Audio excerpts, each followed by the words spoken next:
Pierce Brosnan's life reads like a Hollywood script, filled with incredible highs and heartbreaking lows. He's known across the world as the suave and charming James Bond, but behind the polished tuxedo and action-packed roles is a man who endured loss, loneliness, and tragedy long before fame ever found him. What makes Pierce's story so powerful isn't just the success, it's how he got there.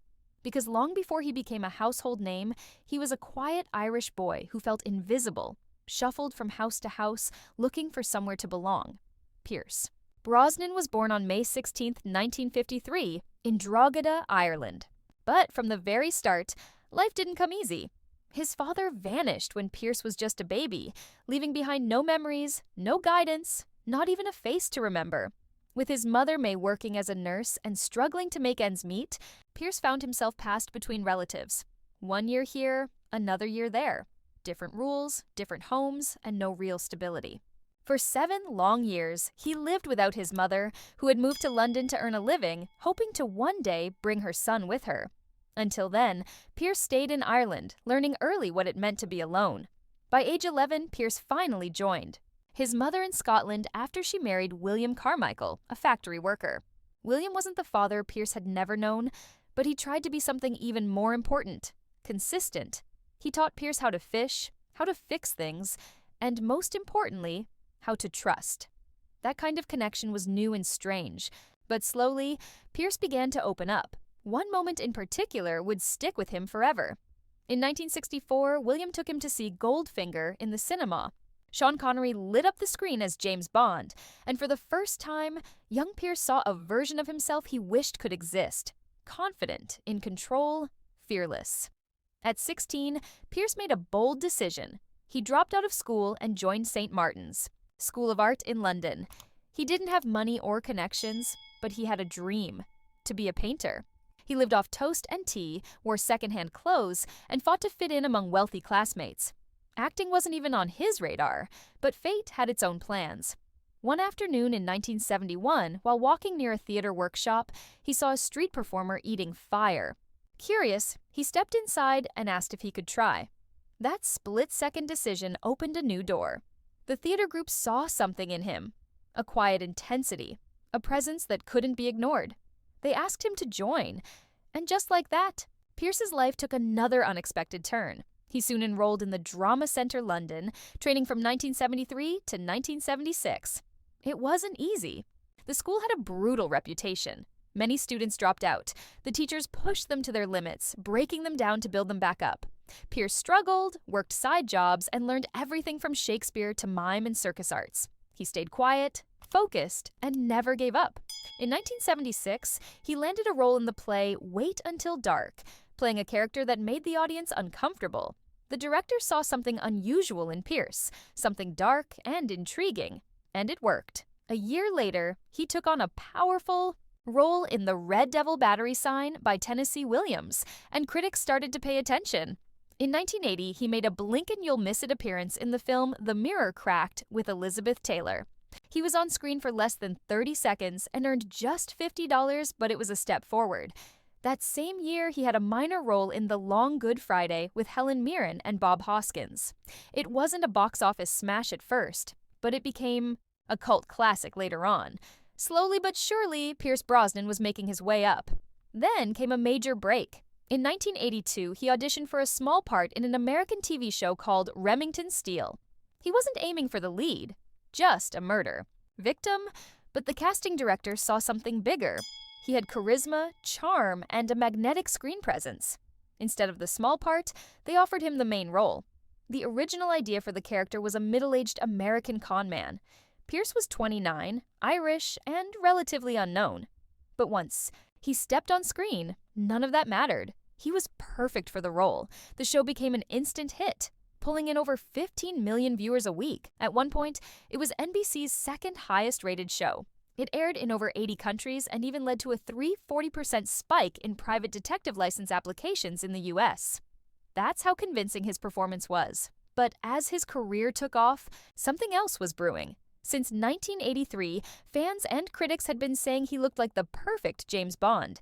Even Ian Fleming's widow said he matched her late husband's vision of 07. Bond producer Albert Broccoli noticed too. There was serious talk about casting Brosnan for A View to a Kill, but the timing never worked. Roger Moore stayed on longer than expected, and just when Brosnan was finally free, NBC pulled him back into Remington Steele for one final season. Contractually locked in, he had to let the Bond role go, and it went instead to Timothy Dalton. It was a crushing moment. Still, Pierce kept working. He appeared in action thrillers, dramas, and even commercials. During these so-called lost years, his talent kept shining through. But while his career had its ups and downs, his personal life became his true focus. In the late 70s, he met Cassandra Harris, a stunning actress from Sydney. Their bond was instant. They moved in together, got married in 1980, and raised 3 children, 2 from Cassandra's previous marriage, whom Pierce later adopted, and a son they had together in 1983. For a man who grew up without a father, being one became his top priority.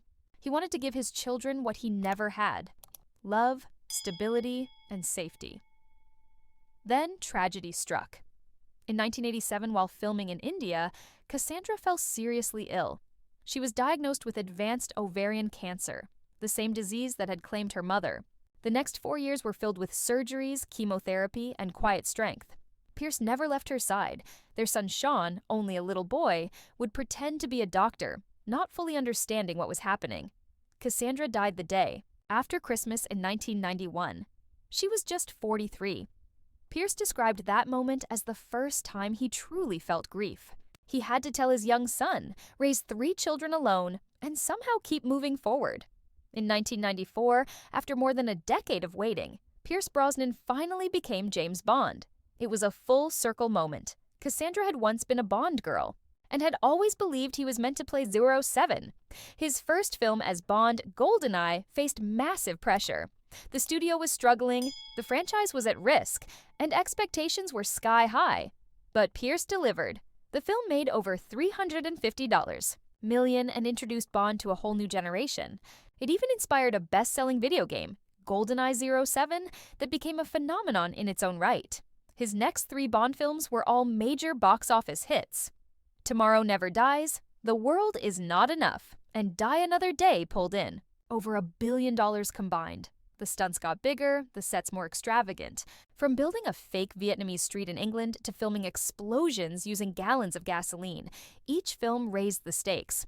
During a scene in Iceland, Pierce nearly lost his life performing a parasailing stunt and ended up in the hospital with hypothermia. Still, he pushed forward, becoming one of the most successful and beloved Bonds in history. In 1996, he won the Saturn Award for Best Actor, beating out Sean Connery, a rare moment when a current Bond outshined a former one. But even as his career soared, pain never left his side. Years later, his adopted daughter Charlotte died from the same disease that killed her mother. She was only 41. These losses broke his heart, but they also fueled a mission. Pierce began speaking publicly about ovarian cancer, urging early testing and better awareness, hoping to save lives through his platform. Today, at 71, Pierce Brosnan is more than just a famous actor. He's a survivor. He's faced abandonment, grief, and heartbreak, and still managed to build a life full of love and meaning. He continues to act, paint, and speak out for causes close to his heart. He's living proof that even the darkest chapters don't have to define your story. His life is a powerful reminder that real strength isn't just about being the hero on screen. It's about rising every time life tries to pull you down. If you found Pierce Brosnan's story as moving and inspiring as we did, share your thoughts in the comments. Hit that like button, subscribe for more stories like this, and turn on the notification bell so you never miss an upload. Thanks for watching!